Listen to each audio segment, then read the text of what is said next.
Hi, everyone. Welcome to University Online Grade 11 Chemistry. I am your teacher for this semester, and I am Mrs. Gemma Warner-Savio. So let's talk a little bit about the course that you have chosen to take. I'm assuming that a lot of you took it either for interest or perhaps this is a prerequisite for something that you are going to need later on.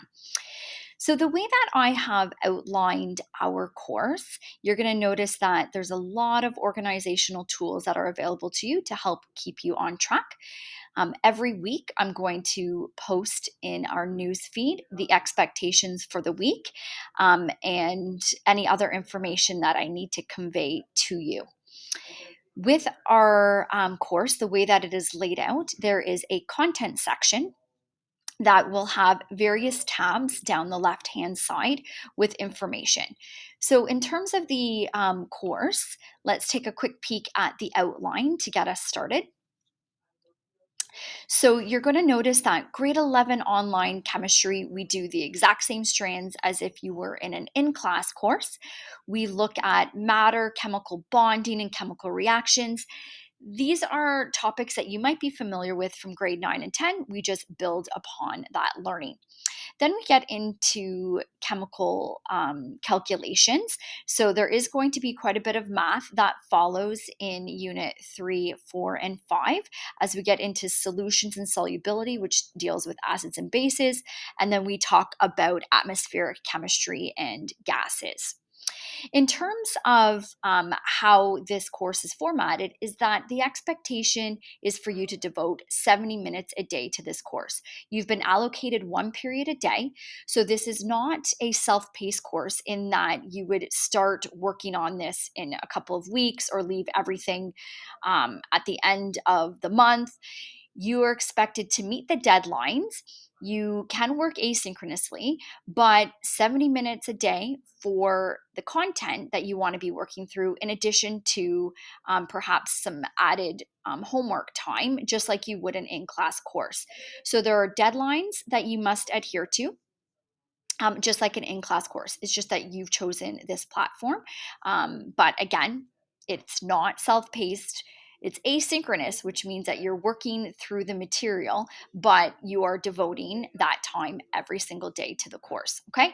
And again, deadlines, we want to meet those deadlines. We don't want to incur penalties or late marks or perhaps if we're past a submission, so once a unit is closed, no more work will be accepted. So if we're in unit 3 and you're still working on unit 1 stuff, you may have passed the closure date.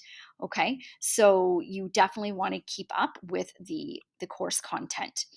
In terms of the materials that you need, obviously you need a computer. And I have a lot of resources that are available to you in this resource section. So I have our online textbook, I have a periodic table that you can use as a reference.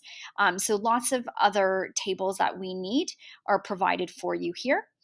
And then in terms of our learning skills, I've got them very detailed here as to how I'd be evaluating your responsibility, organization, independent skills, collaboration, initiative, and self regulation as an online student. So I have lots of data that I can see behind the scenes about how often you log in.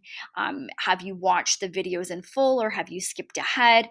I can see all of that at my end of things. I can see whether or not you have read the published feedback.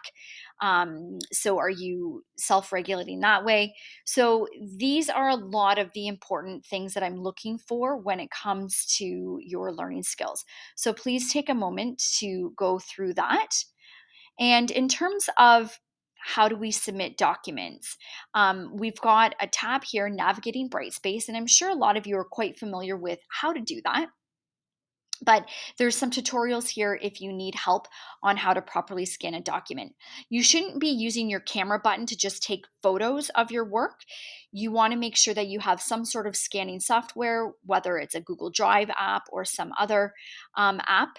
And often we're asking you to make sure that you upload it as a PDF file or a Google Docs file. Okay. So anything with the extension HEIC usually doesn't format very well in Google or in the Dropbox here. Okay. So take a quick peek there if you're not sure how to upload documents into this platform.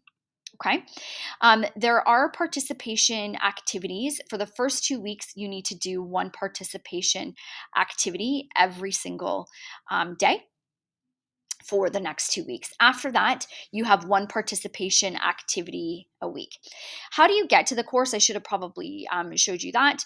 What you want to do is you want to make sure that you go to your waffle and you click on the course. Okay.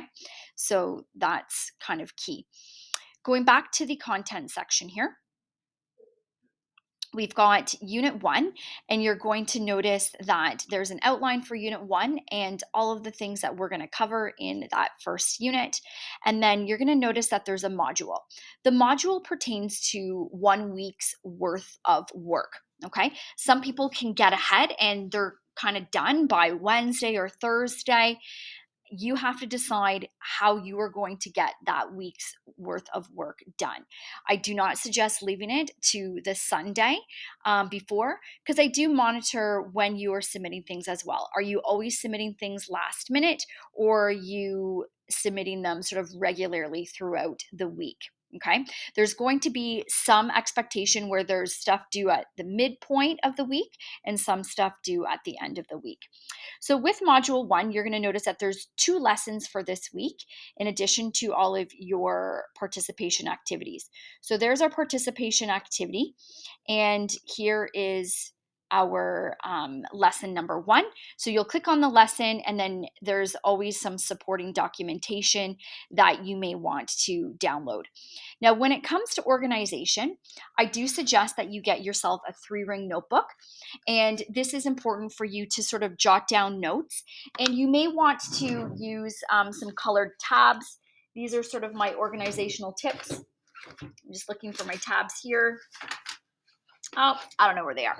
But anyways, I would, for each unit, just keeping some notes that you can refer back to when you're doing your assignments. Okay. So important information. I would also go into your drive and set up a new folder. And what I would do is I would say that this is your grade 11 chemistry folder. Okay.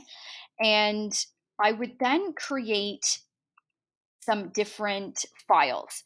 So what I would do is I would click on there and I would click new, and I would click a new folder within that folder. And I would say that this is unit 1. Okay. And then I've got unit 1 in there, and I would do that 5 different units. And then whenever I have some sort of document like this one here that you would probably need, then what you can do is you can download that document. And it allows you, if you want to see this bigger, you click on that tab there. Okay. And you can exit. Okay. But you can download these documents here, and then you can upload them into your folders so that you have them in nice organized fashion. Okay. So that's how you are going to find the information. The lesson will be posted first, and then any other materials that you would need. It also gives you what assignments are going to be coming up, and there's a due date there. So there's a lab equipment worksheet and then a safety lab quiz. Please note that these documents will not become available to you until the lessons have been watched. So there are restrictions. Same with the quizzes. So if you haven't submitted everything for that particular unit, the quiz will not become available. So you have to be completing the work regularly. You can't just do those final evaluations because it will not open for you at your end. Okay. In terms of communication, this communication tab will show where there's discussions, how to email me, and then this class list will allow you to see other people in the classroom. In terms of the discussions, This is where some of our collaboration is going to happen, and our first one will be on Monday. In the assessments tab, you're going to find the Dropbox and the quizzes, and then you can also keep track of any grades that have been posted. Okay.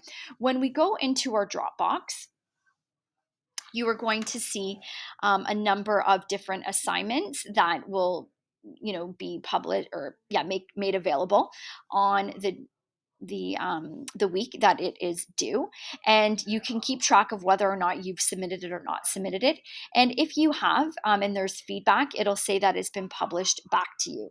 So that's how you can kind of keep track of your learning as well.